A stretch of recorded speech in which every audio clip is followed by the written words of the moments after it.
Today we will be hosting a very special guest. Please welcome the father of communism, Karl Marx. Thank you.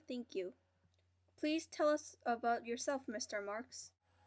I was born in Tver, Russia on May 5th, 1818.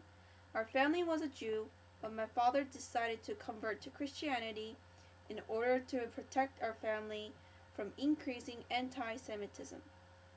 My father put me out from my old school and enrolled me to University of Berlin in 1836. I began to develop my political and philosophical ideas at Berlin. I began to study more about history and philosophy, and I joined a group called Young Hegelians. My greatest influencer was Georg Wilhelm Friedrich von Hegel. We studied his philosophy and the idea of dialectic, which is two opposing sides clashing in order to form new idea. Also, one of Hegel's critique, philosopher Ludwig Feuerbach, influenced my thinking. He criticized Hegel that it is not the spiritual forces that drives the events in this world, but it is the human forces and physical factors. I have combined the two ideas to form a dialectic materialism. I married Jenny von Westphalen, who was the daughter of the government official. We moved to Paris and I continued my career as a journalist. There, I met Friedrich Engels, who became my greatest friend, and I shared my philosophic ideas with him. We were both very brilliant philosophers, but I was more of a greater thinker, especially about economic theory. Persian government hated my writing about political views in France, and they have requested the French government to expel me, calling me the radical journalist. I moved to Brussels and the revolution of 1848 broke out.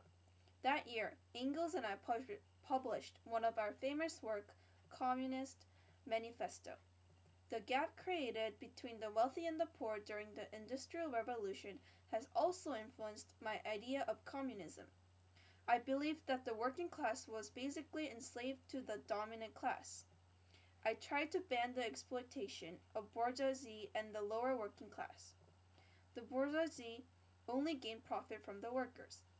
I strongly believe that the class struggle will finally end when proletariat, the working class, to rise up and destroy the cause of exploitation, which is private property.